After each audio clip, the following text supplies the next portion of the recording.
Mirna, gracias por venir, buen día. Buen día. Muy amable, gracias. Muy gentil. Mirna, sos hermana de la señora que, como te contabas, tuvo un accidente hace 6 meses. Nélida. Sí. Nélida se llama ella, ¿verdad? Fue un accidente automovilístico. Sí. Ella estaba embarazada y a partir de ahí quedó en estado de coma, se Quedó en dice. estado en que está hasta hoy. ¿Ustedes sabían ya de ese embarazo o no? ¿Se enteraron cuando recibió asistencia médica? Entre la que sabía era yo.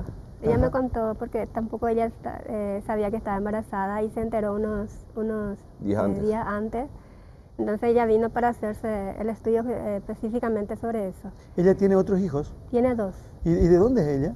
De Orqueta. De Orqueta. Sí. De Orqueta. ¿Y todo este tiempo dónde está ella? Y acá. Acá en Sí, San Lorenzo. San Lorenzo. en ¿En tu Estuvo casa? mucho tiempo internada en IPS, En IPS. salíamos y entrábamos, entonces hace prácticamente 2 meses que... Pero no hubo una señal, no hubo en estos 6 meses de recuperación, digo, de ella. Hubo algunas reacciones, ¿verdad? Que ella fue cambiando desde que salió de IPS, ¿verdad? Por ejemplo, mueve mucho su párpado cuando le hablamos, ¿verdad? O sea, un parpadeo, por ejemplo, es sí, ¿verdad? Sí, Y Claro, más de un parpadeo ya es una negativa, ¿verdad? Ella tiene más de 30 años. 33 años. 33 años. Sí.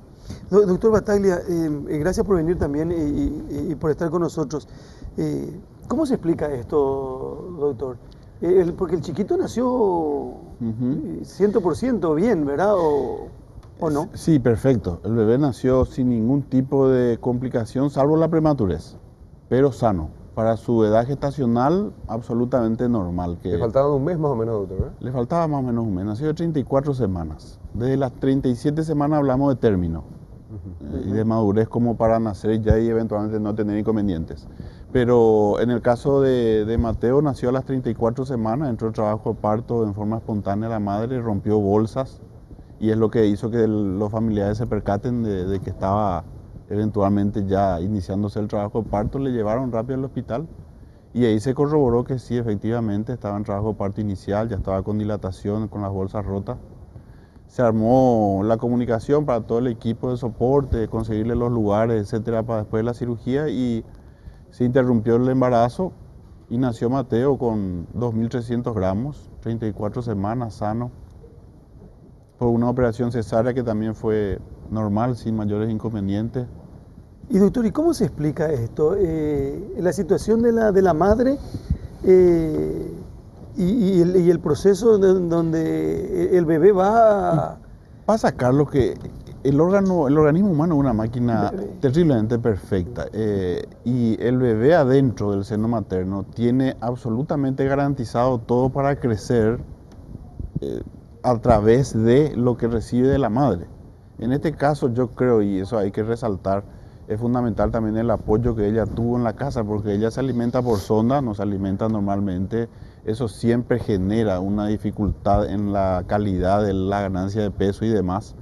Pero que es lo que podría afectar el crecimiento del bebé, que la madre no esté en buenas condiciones. Pero si el bebé tiene todo para recibir, porque a través de la placenta por la sangre recibe oxígeno y todos los nutrientes. No hay otro mecanismo. ¿Ustedes como médico o ustedes como familia establecieron una alimentación especial atendiendo ese embarazo? De hecho, ella, no propiamente por el embarazo, sino por su misma condición. Ella ya no puede recibir alimentos por vía oral normalmente, entonces está en un plan de alimentación por sonda. Eso tiene toda una normativa específica para garantizar la cantidad de calorías, de distintos nutrientes.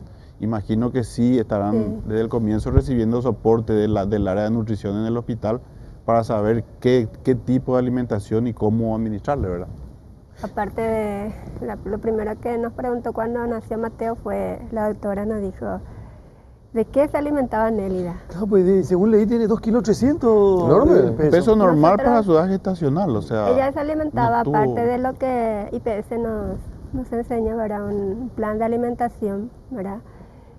Con leche, le dábamos jugo de remolacha, zanahoria, sopita de verdura, entonces todo esto compensó para que Mateo nazca así vigorosamente, ¿verdad? Lo dice el doctor, el organismo es una cuestión, porque digo nomás, ¿quiere decir que ella sus órganos funcionan o cómo No, es por eso? supuesto, ella está en una condición neurológica, ella tiene un cuadro neurológico residual de su accidente, está cuadriplégica, está con un tubo de traqueostomía permanente, ¿El recibe oxígeno. cerebro está...? No se puede saber a ciencia dañado? cierta porque ella no puede comunicarse, entonces no se puede entrar adentro de ella. O sea, a lo mejor ella se percata y es consciente de todo, pero no puede responder nada. Eso es imposible de saber. Ella está dentro de lo que... es notable porque hablamos de coma y sin embargo se dice que está despierta y está lúcida y eso le confunde un poco a la gente. En realidad, no más que lúcida, en realidad lo que está es atenta, despierta. O sea, ella Está abre con los ojos ojos. abiertos, le sigue a la gente con la mirada, Sí. pero no se comunica para Pero, nada. y mueve brazos. El lado derecho es Lado el que... Porque ella está... Realmente la parte más afectada es el lado izquierdo. Lado izquierdo. Del lado derecho ella suele mover. ¿Ella estaba sola a la hora del accidente? con sus hijos. También con sus Con hijos, sus todos. hijos. ¿Vino a chocar por Cayeron otro los- vehículo? ¿Cómo? Sí, ¿perdón? ¿Vino a chocar por otro vehículo? ¿Cómo fue? No, el tiempo estaba inestable ese día, entonces ella viajó porque tenía un día libre. Ella es funcionaria de IPS y del hospital también en Ajá. Urquieta. Entonces tenía el libre ese día y tenía que volver. Y viajó con un tiempo inestable y al llegar a la entrada del puente divisó un tronco en el camino. Esquivó. Calculamos que al querer, según su hijo mayor, ella en ese momento cae un rayo, ¿verdad? Y al querer divisar, ella pierde el control y ahí ya caen. Ujú. Ahora, digo nomás que supongo que cuando ocurre el accidente, lo más importante era la vida de ella. Sí, La vida de ella. Así mismo. Y sin embargo había un niño también que se estaba gestando, ¿verdad? sí, porque cuando ella entró en esa situación, los médicos fueron muy claros con nosotros y nos dijeron de que acá lo primero que nosotros vamos a hacer es salvar la vida de Nélida. Ella está embarazada, pero el bebé queda en tercer plano. O sea, Así como fue. era 9 semanas y nos explicó todo, ¿verdad? Los términos médicos que ellos manejan, entonces nos dijo que 9 semanas que ella puede perder. De Bueno, hecho que fueron pasando la semana y el bebé continuaba ahí. Legalmente, doctor, las normas establecen que entre salvar la vida del bebé o de la mamá siempre debe priorizar la vida En de la realidad mamá. no es una norma. Lo que sí en nuestra legislación, en el caso de que esté en peligro la vida de la madre, eventualmente queda en segundo plano el feto. Pero lo milagroso realmente de este caso no es solo el desenlace, sino cómo se dio, porque es bastante poco frecuente que un accidente tan grave que le costó a ella la condición en la que está, no termine en un aborto espontáneo. Por muchas menos Puede cosas ocurrir. eventualmente se producen abortos espontáneos. No sucedió, no tuvo ninguna complicación en el resto del embarazo, no hizo ningún otro tipo de cuadro, creció normalmente, nació prematuro, pero Sano. muy cerca del término, muy sano. Va a tener una vida absolutamente normal, probablemente sin ningún tipo de secuela por su prematurez. Va a tener un desarrollo de una persona como cualquiera de nosotros. Acá Puede ser. le escuchaba a la señora diciendo ayer que Mateo tiene un propósito y viene para eso. Sí, tiene un propósito en la vida, por algo está, sobrepasó sí, todo lo que Sobrevivió un superando accidente, todo. sobrevivió todo este tiempo gestacional. Pero es un caso único, ¿se puede considerar como un caso único? doctor? No es un caso único. Lo que pasa es que fue bastante mediático por la situación, ¿verdad? Porque nació y fue todo muy lindo. A pesar del cuadro de la madre, bueno, Mateo está con nosotros y va a ser una persona normal como cualquiera de nosotros. Pero tenemos internada a otra paciente también en terapia. Hace 18 días tuvo su bebé.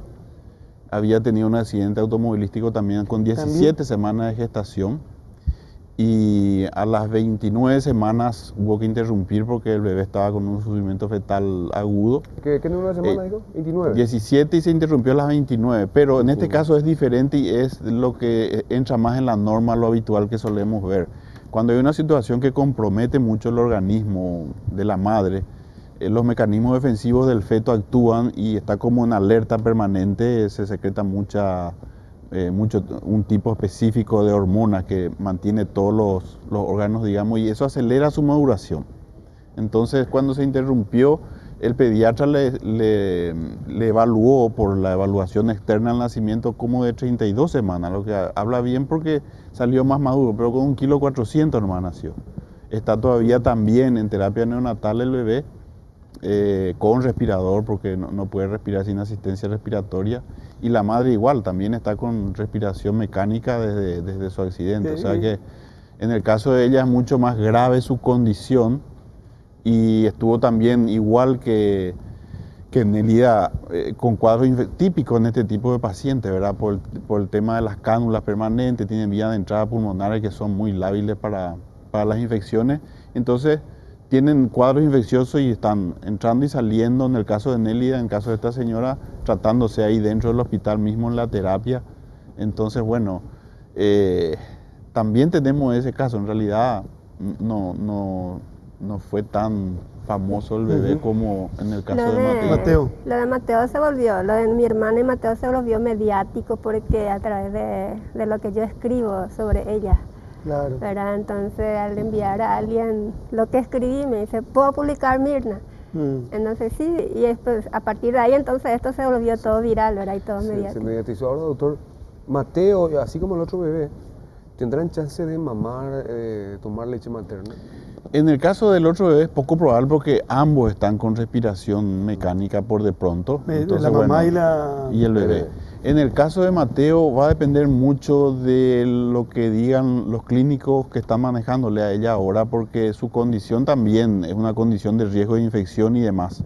Y eso se extiende también eventualmente para Mateo, ¿verdad? Entonces van a evaluar si es que no hay riesgo infeccioso como para ella o para Mateo. Sí podría dar el mamar, si no hay una contraindicación de ese tipo, podría lactar. Solo que es un poco difícil en estos casos que eso sea así, ¿verdad? Porque está la traqueostomía ahí mismo y ahora, no doctor, es fácil. No sé si estoy entendiendo bien o no. En el caso de Nélida y de la otra madre, tengo la percepción, o por lo que usted, o por lo que entendí, es que la otra mamá está más complicada, tiene los organismos más afectados. Mucho más afectados. Sí. ¿Verdad? Entonces eso también le afecta al chico. Por supuesto. Y lo de Nélida, como no fue tan así, entonces también le permitió un desarrollo mejor al chico. Aún así, no es lo habitual. Claro, pero, claro. Y eso es lo que es milagroso, se podría decir en este caso. Pues yo sí quiero aprovechar para resaltar también, porque nosotros, y últimamente mucho más, el gremio médico en general estamos siendo muy vapuleados de diferentes frentes. Seguramente hay resultados que no son tan buenos y la gente tiene derecho también a reclamar, ¿verdad? Pero lo que nunca tiene que quedar en la creencia de la gente es que un grupo de profesionales médicos que trabaja donde fuere, el hospital, centro de salud que sea, hace su trabajo sin importarle. Sí, podemos no tener resultados buenos, pero cuando estamos trabajando hacemos todo lo que podemos, todo lo que está a nuestro alcance. Lastimosamente las complicaciones son parte de nuestro trabajo y eso es lo que hoy ni siquiera eso se nos perdona, pero la medicina no es una ciencia exacta. Nosotros también dependemos de resultados que no son matemáticos. Entonces, esto demuestra cómo que de verdad en IPS, en estos dos casos trabajaron planteles de distintas especialidades, todos aunados para conseguir el mejor resultado. Hoy tenemos la suerte de que Mateito está súper bien.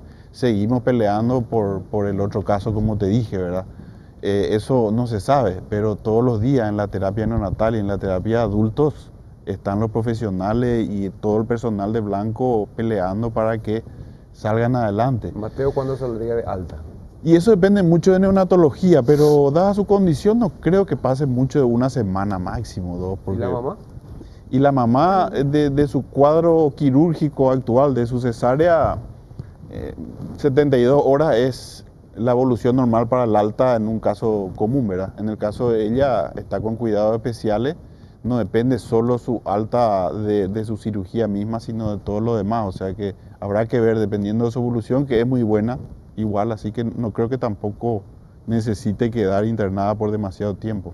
Se nota profesionalismo y mucha responsabilidad. Yo entiendo que y muchas veces uno es muy estricto con el médico y sobre todo cuando le pasa algo que uno lamenta, no se ahorra calificativos a la hora de hablar, ¿verdad?, de la gente. Pero se generaliza mucho. O se generaliza mucho también. Así como yo como un accidente pues nadie quiere hacer, pero ocurren. En ese aspecto quisiera yo apoyar lo que dice el doctor, porque realmente nosotros somos testimonio de que los médicos hicieron todo lo posible por mi hermana para salvarle la vida, y en todos los tiempos que nosotros entrábamos y salíamos o estuvimos en IPS, los médicos aportaron todo de sí, o sea que somos testimonios, ¿verdad? De la labor de los médicos y de que admirablemente están siempre dispuestos a salvar la vida. Y mucho más cuando Nérida entró el viernes de urgencias, ya cuando me llamaron a mí para entrar junto a ellos, ya estaban ya más de 10 profesionales alrededor de ella, cada uno con sus funciones para prever cualquier cosa. Y eso también es digno de destacar, ¿verdad? Seguro. Que salvan vidas y están ahí luchando también al lado de las personas. Por supuesto. Doctor, acá tengo unos datos. Dice, de enero a junio se tuvo 3.459 nacimientos. Sí, la Esto maternidad. solamente en... 6 meses, sí. En 6 meses ahí en el IPS de acá. Hospital Central, sí. Hospital Central. Es nuestro servicio de 3.459. obstetricia. Y dice un total de 5.740 procedimientos, incluyendo legrados y demás. En perinatología se realizaron 2.000 o 20.000. No, 20.000. 20.000 estudios médicos. Sí, hay un promedio de casi 3.000 por mes. Mira la cantidad de gente. Se tuvo 1.119 ingresos hospitalarios. Se realizaron procedimientos de cesárea, 1.900. Partos normales, 1.600. Consulta para planificación familiar, cerca de 2.000. Un total de 617 cirugías mayores y 430 cirugías menores en ginecología. ¿Por qué es mayor la cantidad de cesáreas? Porque es mejor. Mira, no, eso tenemos que ser claros también. Nosotros somos un centro de derivación. Nos vienen todo tipo de pacientes, por ejemplo, el caso que hoy nos ocupa, ¿verdad?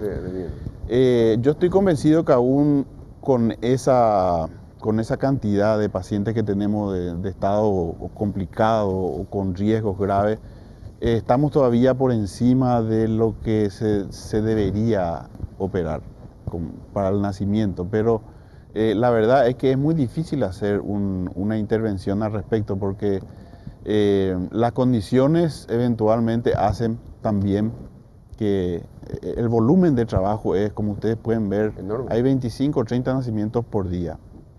Y nosotros hoy, y hay que admitirlo, a raíz de todos los problemas que hay últimamente, casi todos los médicos siempre están pensando y estamos tratando siempre de no hacerlo, pero estamos en una medicina defensiva porque, como le decía, nosotros sabemos que cualquier cirugía tiene un porcentaje X de complicaciones, que por más que se haga todo perfecto puede suceder. Supongamos que tiene un riesgo de 1% de complicarse, pero para ese 1 que se complicó es el 100%. Y entonces actúa en ese sentido. Y la verdad es que, y hay que decirlo porque en este momento hay un juicio que es una vergüenza cómo se está dando, de un caso justamente de IPS, de nuestro servicio, la justicia tampoco nos protege. Nuestra justicia lastimosamente, creo que todos conocemos los bemoles de nuestra justicia y nosotros nos escapamos a eso. Entonces, es bien complicado hoy estar en una sala de urgencia, yo les cuento. Ser médico y estar en una sala de urgencia hoy es un compromiso con la profesión que uno escogió y con el amor que tiene a la profesión. Porque por más apostolado que sea. Por más apostolado que sea, en el momento que se complica o algo no sale como todos quisiéramos, dejamos de ser apóstoles y nos convertimos en demonios. Entonces, de verdad, hoy el trabajo en las salas de urgencia, en emergencia, donde hay que resolver las cuestiones en el segundo, es bien complicado. Y más aún habiendo precariedades. Y más aún con algún tipo de precariedad. Nosotros en realidad tenemos la suerte este año de haber inaugurado un nuevo centro. Después de 47 años, este año inauguramos una nueva sala de parto y de área de cirugía en el servicio de obstetricia, que ya está acomodado al estándar internacional. Es decir, ya vamos a tener salas de parto privadas, aún para el momento del nacimiento, ya no está en una misma sala dividido por cortina mientras están pariendo eventualmente. Esto puede hacer posible que puedan entrar algún familiar a acompañar el proceso, como normalmente sucede en el privado, ¿verdad? Y en el público no debería ser diferente porque tienen los mismos derechos que las mujeres que tienen su hijo en los sanatorios privados. Y a eso se está apuntando en toda la parte de infraestructura hospitalaria a nivel global, que ahora se trata de respetar un poco más el parto, de hacer que sea un proceso menos traumático, que estén los familiares cerca. Eso colabora muchísimo para que evolucionen mejor y las tasas de cesáreas también descienden considerablemente. Qué gusto, doctor, escucharlo y entender y hablar de esta manera Realmente le felicitamos y los números hablan de por sí solo y sobre todo esto de tener en cuenta que qué gran responsabilidad tiene uno en una profesión como esta también. En realidad que todas las profesiones merecen el 100% de responsabilidad y que cada uno haga el rol o que cumpla el rol que corresponde. Pero en el caso del médico, nosotros escogimos trabajar con la vida o la muerte. Superior. Es la vida o la muerte la que está en sus manos. Entonces, Así por mismo. supuesto, se nos pone bajo una lupa muchísimo más estricta. Eso nosotros entendemos. Desde el momento que escogemos la carrera sabemos que así va a ser, ¿verdad? Claro, hay un número nomás que no me quedó muy claro porque dice planificación familiar, leí en un lugar. Al final leíste. Uf. Sí. Ahí está, en el mismo párrafo. 2000, dice, consultas para planificación familiar cerca de 2000. Sí.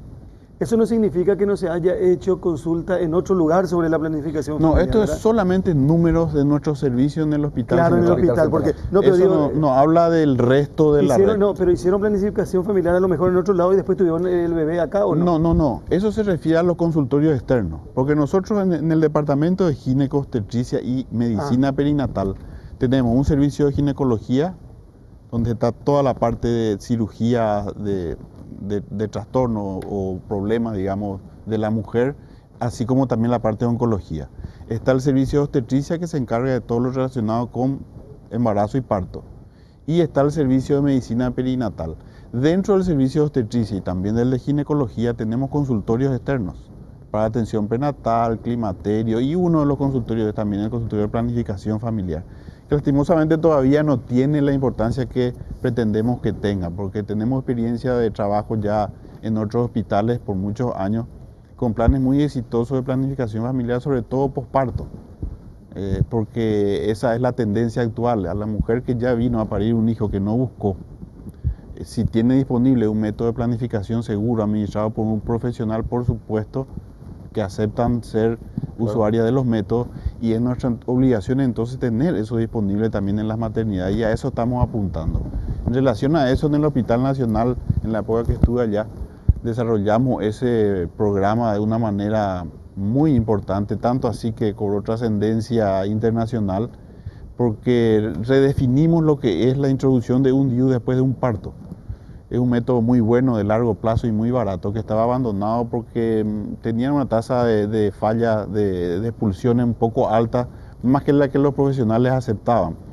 Nosotros cambiamos la técnica de inserción y conseguimos tasas de expulsión inclusive menores que la del DIU de intervalo. Eso se dio por organismos internacionales que vinieron a ver cómo nosotros estábamos haciendo, y tanto así que fui a trabajar con la gente de Johns Hopkins para programas que ellos tienen a través de JHP en distintos países donde están trabajando planificación familiar, y se hizo toda una redefinición de lo que era la manera de la administración, y hoy en día eso nació en Paraguay, se creó en Paraguay, tampoco esas cosas no se saben ni no se hablan, pero es lo que se utiliza en todo el mundo y en países de un crecimiento demográfico tan terrible como a la India. Fui a la India a entrenar equipos. Ellos tienen 1.200 millones de habitantes. Nosotros en 10 años pusimos en el Hospital Nacional por año un promedio de 1.000 DIU posparto, o sea, 10.000 en 10 años. En la India por año están poniendo 100.000. ¿Qué es eso? En el término... Dispositivo intrauterino. En general la gente maneja bastante la terminología. Es un dispositivo que se pone dentro del útero para prever el embarazo, ¿verdad? Y bueno, es barato, está al alcance de cualquiera, es de fácil administración y prácticamente no tiene contraindicaciones y actúa hasta por 10 años. O sea que para hacer planificación en mujeres que quieren prever embarazos ya por tiempo muy prolongado es un método ideal, ¿verdad? Doctor, un gustazo realmente. Gracias por venir a compartir con nosotros esta mañana. Muy con gentil. ustedes también. Saludo al resto del equipo y mi agradecimiento por darnos la oportunidad de estar un poquito aquí en contacto con la gente también. Por favor, muchas gracias y con mucho Genial, gusto. genial. Y a la tía, feliz, contenta. Muchas y, gracias. y la esperanza y la fe nunca se No, pierde, es lo último. Mónica. Mientras haya vida, hay esperanza. Así que en Dios una de quiere. esas, Nelia puede ser otra gran sorpresa también de la mano de Mateito. Así mismo. Bueno, Muchas muchísimas gracias por venir a Muchas compartir gracias. esta experiencia con nosotros esta mañana.